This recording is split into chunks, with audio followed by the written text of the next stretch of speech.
Hi everyone, Helen Blunden here at Activate Learn on Twitter.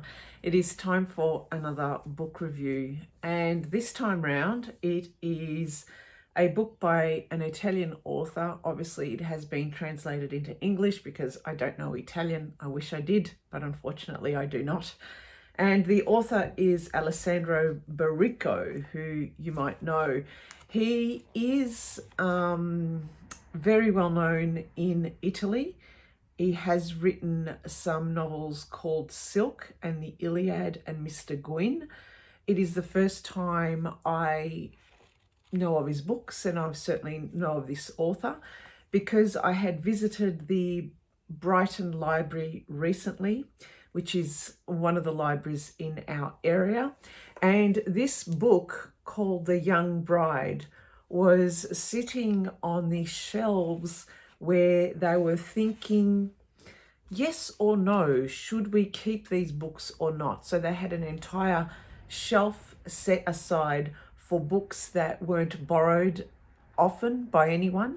And so they were, I guess, in the throes of determining whether they stay in the library or whether they go. Now, in each of the books, they had one of these, which I hadn't seen before. So what happens is they invite people to read the book, and then depending on whether they like it or not, return it with either the thumbs up or the thumbs down. And so, you know, they could put it into the book like that. You can return it, leave it in there. So the more up or down determines whether the book stays or not. So I guess it's a very gladiatorial way of determining whether the books stay or not. But The Young Bride is, as I mentioned, by Alessandro Baricco. And I started reading this book, and I must admit, I was thinking at one stage, should I just leave this? Let it go halfway. I have this kind of rule that if I get into about the 50-page mark, if I am not getting into the book, then I'll leave it. But the way that it was written still kept me going, and I was more intrigued than anything else because the writing itself really at times irritated me. But to some people, they might like the style of how it is written. Now, this book was published in 2015, and some of the things that was said behind in the testimonials, some of the things are, well, obviously there's no testimonial about this book at all. All the testimonials are about his other books. And I guess when I picked it up and I started reading it, one of them mentioned that it's kind of like a love child between Virginia Woolf and Haruki Murakami. So I thought, you know, I've been reading some Murakami books of late, and I love kind of like the feel of these books. And I thought, well, maybe this one was going to be the same way. Now, imagine it is translated from Italian, and part of me thinks that, you know how sometimes if the book is translated from a different language, it might lose some of its nuance, or it might lose some of the, I guess, the evocative feelings that only the true native language can portray, because sometimes in English tends to lose that meaning at times. I don't find English as evocative as other languages. But anyway, that's my opinion. So I started reading it, and the very first paragraph sucked me right in. And it said, there are 36 stone steps to climb, and the old man climbed slowly, cautiously, almost as if he were collecting them one by one to drive them up to the second floor. He the shepherd, they the meek animals.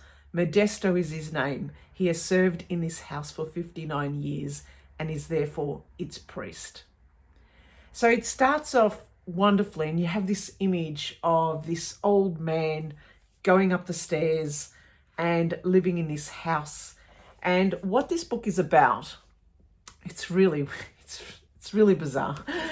It is about this, it's at the turn of the century, I think about the 1900s, 1914, something about that year, of a rich Italian family who fears night. And this family lives each day to its fullest. And I would say I'll give you some examples of what they do. They get up in the morning and they have breakfast, and the breakfast is just a very long breakfast. They have all sorts of wonderful foods. It's a sumptuous feast. There's everything that you can imagine on the table. It goes above and beyond. It's more like gluttony than anything else. And these breakfasts are just so long and convoluted.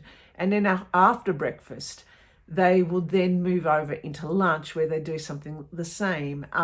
And this entire household seems to work in such kind of slow motion that everything has got to be happy. There's nothing that has to be sad. They don't read books. In fact, they've banned books from their house because books bring in unhappiness, where you have to think about things.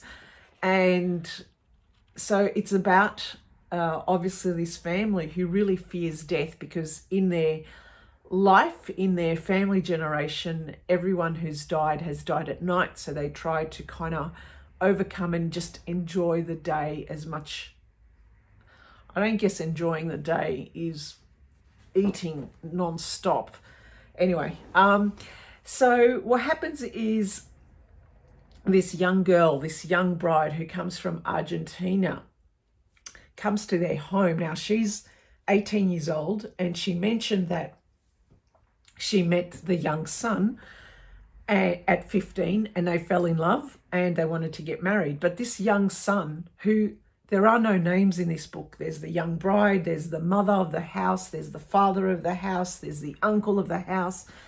And so the young bride comes to this home from Argentina to try and wait for the young son to return from his overseas trip.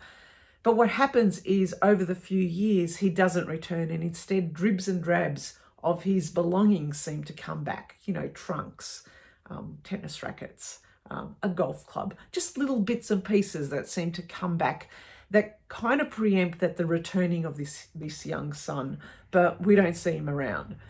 Meanwhile, the uncle himself is constantly asleep. So he's someone who we don't know much about, but only around to the end of the book we understand why he's asleep. It's kind of like he has chronic fatigue syndrome. I was trying to understand why he was sleeping all the time. He would kind of get up, do his bit, cook, and then go back to sleep. He was just sleeping all the time. But what was happening is that throughout this book, everyone was kind of trying to teach this young lady to be desirable, to be erotic, to kind of teach her the ways of the world. And so everyone in this household seemed to have a go at her, but it was not lewd in any way. It was basically teaching her the ways and the wiles of womanhood, I think. It was a strange family. So they're kind of all teaching her the art of seduction. Everything from the mother, who has her own story, the young daughter who has her own story, the father, the uncle, you name it. But the way that it was written was really bizarre. I've never seen anything written like it before. For example, you read it and you are as if you are the observer to this house, and that you're part of it, and then somehow you're still reading, and then all of a sudden you're in it, you're the person, or the person who is writing this, you kind of glean that's actually the author. He's writing about it because he's observing the scene, but then he would flip the tense, and all of a sudden you're playing the young bride. So you're the person that all the situations are happening to. And there was one situation in a brothel where the young bride was taken to the brothel, and reading that passage, all of a sudden it was kind of like it was moving from one instance from the author to the young bride, and you were the young bride, and it was all very confusing. But it was enough to keep me still sticking with the story to try and see if I could make any sense out of it right to the end. Now, some people have said that, you know, this is a book worthy of prizes, and I think it even won a prize. But sometimes I feel as if authors try and do, or go over and above, or try and do things with their writing, which, you know, they're the ones writing it. But I think, my God, I struggled with this, just trying to grapple with why he was changing tenses, why he was changing observations. And to some people, from what I've seen with other reviews, they've said that it is really the story about, it's not really the story of the family, it's a story about the writer and his journey of how writing morphs and changes over time and the difficulties he has with writing. But I didn't glean that. Simply, maybe I just don't delve in too deeply because I'm just really trying to make sense of the story. So, you know, the question is, do I give it a thumbs up or a thumbs down? And